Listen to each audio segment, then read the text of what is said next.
ఎన్ని సీసీ రోడ్లు ఉన్నాయి మీరే చూసారు కదండి. నీలమర్రి వెళ్ళండి. మరి ఎందుకు ఆగినాయి? గవర్నమెంట్ నిధులేక ఆగినాయా? ఒకవేళ తను చేయించలేక ఆగినాయా అనేది తను సమాధానం చెప్పాలి.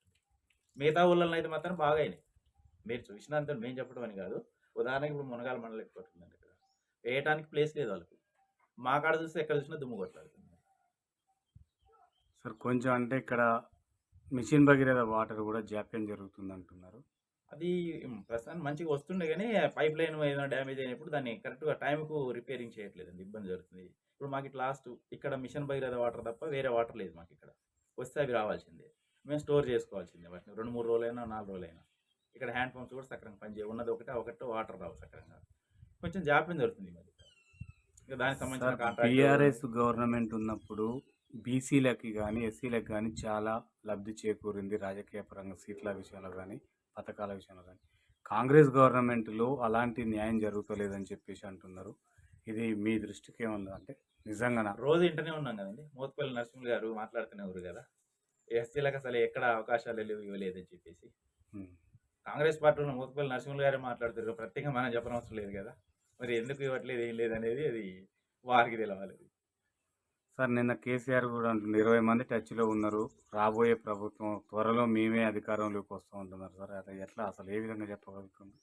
సరే అది కేసీఆర్ గారి స్థాయిని మేము మాట్లాడేది కాదు సార్. అది ఇప్పుడు టచ్లో అంటే ఇప్పుడు రాజకీయాలు ఏం జరుగుతున్నాయి అనేది మీకు దాదాపు అన్ని తెలిసే ఉంటాయి, ఉంటే ఉండొచ్చు అండి.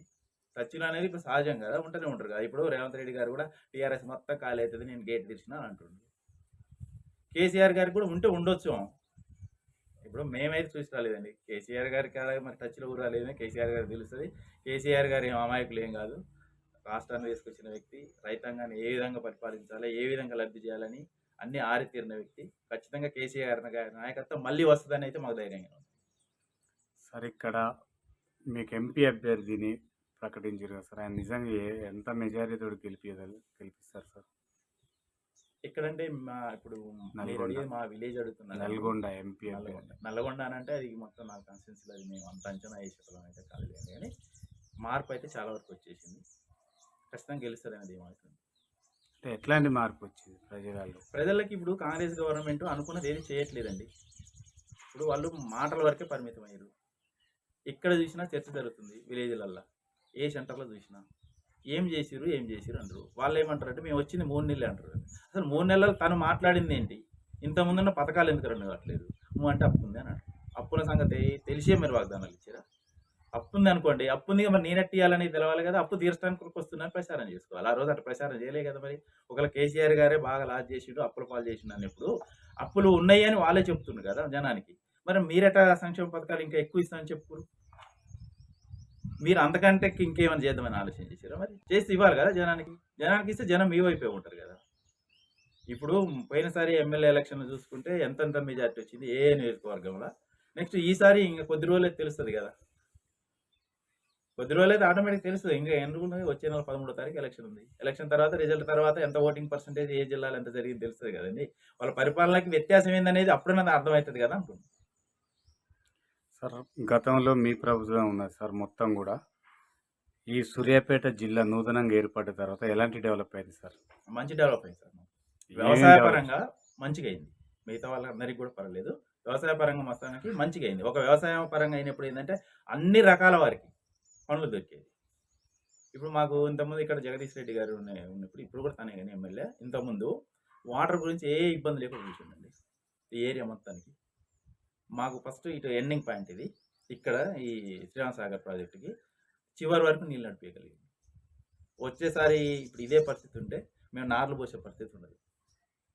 అంటే చెరువులు నింపి అన్నా రెడీగా ఉంటే కనీసానికి నార్లు పోసుకొని వర్షాలు స్టార్ట్ అయిన తర్వాత మళ్ళీ శ్రీరామసాగర్ వాటర్ వచ్చినప్పుడన్నా కొంచెం అందేది. ఇప్పుడు అసలు ఆ పరిస్థితులు లేవు. ఈ సెకండ్ క్రాప్ చూసుకుంటే అలా నీళ్లు రాలేదు. 1 రోజు 2 రోజులు వచ్చేసినాయి, అవి మొదటి వాళ్ళకి వచ్చేసినాయి, చివరి దాకా రాలేదు. అదే వచ్చేసి కొద్దిగా గొప్ప చెర్లలకు వచ్చేస్తే పశువులు తాగడానికి పనికి వచ్చేది. నెక్స్ట్ మళ్ళీ నార్లు పోసుకోవడానికి గ్రౌండ్ వాటర్ పెరిగి ఉండేది. ఇప్పుడు ఆ పరిస్థితులు లేవు. సార్ సూర్యాపేట జిల్లా జగదీష్ రెడ్డి గారితో మంచి డెవలప్ అయిందని చెప్పేసి చెప్పుకుంటున్నారు. ఇది వాస్తవం అండి, వాస్తవం. ఎంత మటుకు వాస్తవం? ఆయన కొత్త నూతనంగా ఏమేమి ఏర్పాటు చేసిన జిల్లాలో 100% వాస్తవం అండి. తను ఇప్పుడు కేసీఆర్ గారి కాడ కొట్లాడిండు, పోరాటం చేసిండు, మా జిల్లాకి వెనకబడ్డది, ఇబ్బందులు ఉన్నాయని తను ఏం బాధపడ్డాడో కానీ జిల్లాకి అయితే అన్ని రకాల అభివృద్ధి చేసిండు. అంటే ఏమేం అభివృద్ధి అంటే ఏమేమి తెచ్చింది సార్? మాకు ప్రధానమైనది నీళ్ళండి.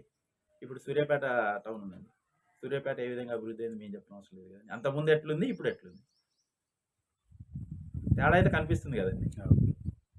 సార్ ఇక్కడ బీసీలకి గొర్రెలు ఎంతమంది లబ్ధి చేకూరిండ్రు సార్? ఇక్కడ అంటే కరెక్ట్‌గా ఎన్ని యూనిట్లు అనేదైతే నాకు అంటే ఫిగర్ తెలవదు గానీ, వచ్చినాయండి చాలామంది ఆటోలు ఇక్కడ. ఇక్కడ ఇక్కడ ఒట్టి సైజులేమో చెప్పేసి మిగతా వాళ్ళు అట్లా ఉన్నారు. వాళ్ళకొచ్చేసినాయి. ఇప్పుడు దళితులకు దళిత బంధు వచ్చిందా సార్ అప్పుడు? ఎప్పుడండి?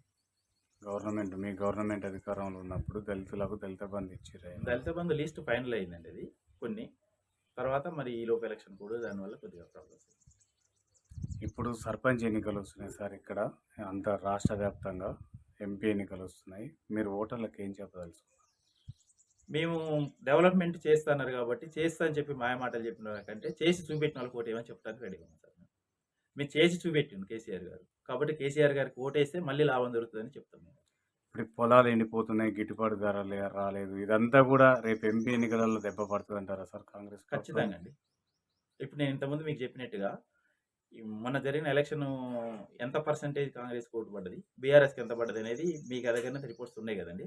నెక్స్ట్ ఎంపీ ఎలక్షన్స్ అయిపోయిన తర్వాత ఆటోమేటిక్గా మనం దాచేది కాదు కదండి, పబ్లిక్ నుంచి వచ్చేది ఏదైతే రిజల్ట్ ఉందో ఆ రిజల్ట్ అయితే ఇప్పుడు మీకు అందరికీ తెలుస్తుంది కదా. ఇప్పుడు మనం మీడియా ముందు ఏదో ఇట్లా చెప్పినంత మాత్రం కాదు, మన ఓటింగ్ పర్సెంటేజ్ ఎంత వచ్చింది, ఏ నియోజకవర్గాల్లో ఎంత మెజార్టీ వచ్చింది, రేపు ఎంత వస్తుంది, దాన్ని బట్టేస్తే ఆటోమేటిక్గా అర్థమైపోతుంటుంది కదా. ఖచ్చితంగా తగ్గుతుందండి కాంగ్రెస్కి.